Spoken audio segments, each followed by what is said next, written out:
Beacon Press Audio presents A More Beautiful and Terrible History, The Uses and Misuses of Civil Rights History by Jeanne Theoharis.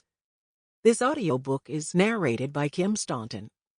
Published by Beacon Press Audio, 2018. To Julian Bond, who taught me how to tell this story and carry this history forward.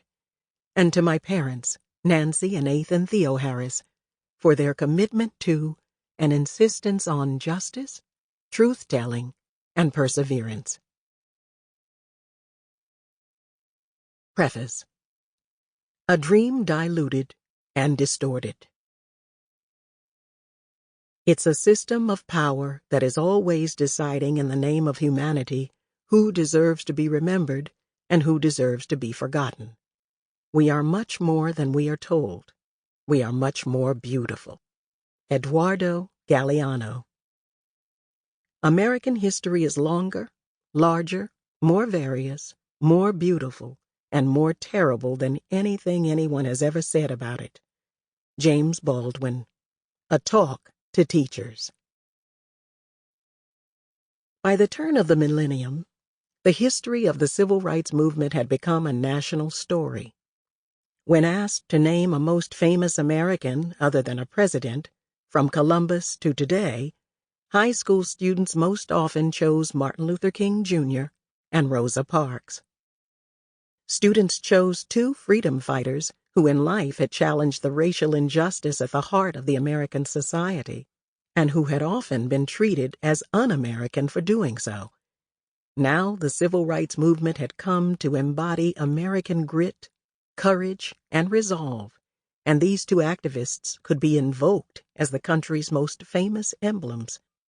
Arguably, beginning when President Ronald Reagan signed the bill in 1983 to make the third Monday of January a federal holiday for Martin Luther King Jr., the political uses of memorializing the movement took on heightened possibility as a national narrative. 15 years of opposition to the holiday gave way to recognizing its political utility. The civil rights movement became a way for the nation to feel good about its progress, and King's legacy became enshrined in his dream speech. His popularity expanded. By 1987, 76% of Americans held a favorable opinion of the civil rights leader, almost the reverse of his popularity at the end of his life. Only 28% of Americans had favorable opinion of him in 1966. President after president, from Reagan to Bush to Clinton to Obama, hailed King's dream in their tributes to him. With these national stamps of approval, the civil rights leader's broader commitments to challenging the giant triplets of racism, extreme materialism, and militarism, and his legacy of sustained struggle shrank further into the background. At the same time, memorials to the civil rights movement became national events. From President Bill Clinton's trip to Little Rock for the 40th anniversary of the Little Rock Nine's desegregation of Central High School, to Congress's decision to have Rosa Parks's coffin lie in honor in the Capitol, to the First Family's trip to Selma, Alabama, on the 50th anniversary of the Selma to Montgomery March. These national events honored not just the work of the civil rights activists, but the advancement of the nation itself. They marked the Americanness of the civil rights struggle and held up the power of U.S. democracy and progress to the world. Political leaders, pundits, and citizens came to see and tell the story of the modern civil rights movement as one of progress and national redemption. Jim Crow was framed as a horrible Southern relic, and the movement to unseat it became a powerful tale of courageous Americans defeating a long-ago evil. Activists, from Paul Robeson to Malcolm X, who had once been deemed national security threats, showed up on postage stamps. A movement that had challenged the very fabric of U.S. politics and society was turned into one that demonstrated how great and expansive the country was.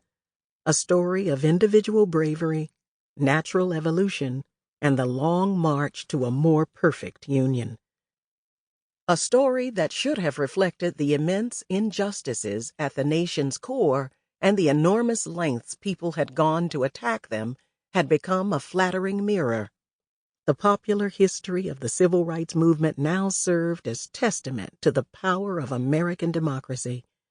This framing was appealing, simultaneously sober about the history of racism, lionizing of Black courage, celebratory of American progress, and strategic in masking and at times justifying current inequities.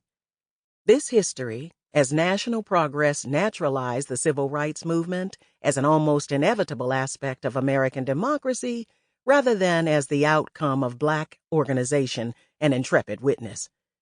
It suggested racism derived from individual sin rather than from national structure, and that the strength of American values, rather than the staggering challenge of a portion of its citizens, led to its change. The movement had largely washed away the sins of the nation, and America's race problem could be laid to rest with a statue in the Capitol. In the process, politicians and others shrank the progressive, expansive, challenging vision of the modern Black freedom struggle into something more passive, individualistic, and privatized, a dream diluted and distorted. The celebration of the movement became a way to avoid acknowledging the enormous gap between America's practices and its professions, as historian John Hope Franklin had explained. And it became a way to take the beauty and power away from one of the most successful social movements of the 20th century and the vision it offers us for today. The recounting of national histories is never separate from present-day politics. What of the past is remembered, celebrated, and mourned is at the core of national identity, and the process of what is told and not told is often a function of power. The act of making an historical tribute necessarily resolves it and fixes it in time and place. As anthropologist Michelle Rolfe-Trouillot observes, the task of commemoration helps to create, modify, or sanction the public meanings attached to historical events deemed worthy of mass celebration. To create a past that seems both more real and more elementary. The use of the word history itself is slippery, Trouillot reminds us. In vernacular use, history means both the facts of the matter and a narrative of those facts, both what happened and that which is said to have happened. Thus, reflection on popular uses of history is crucial as we move closer to an era when professional historians will have to position themselves more clearly within the present, lest politicians, magnates, or ethnic leaders alone write history for them. Memorials in their essence are for the dead, for events long since over. And the task of honoring can also be a form of stripping and silencing. Racial injustice is America's original sin and deepest silence. The ways the country came to honor the civil rights movement were not simply about paying tribute to these courageous acts and individuals in the past, but also about sanctioning what will and will not be faced about the nation's history and present. Explained former Birmingham Mayor David Vann, the best way to put your bad images to rest is to declare them history and put them in a museum. So paradoxically, the ways the nation has memorialized the civil rights movement has become a way to maintain such silences. The history of American racism has become just that, history.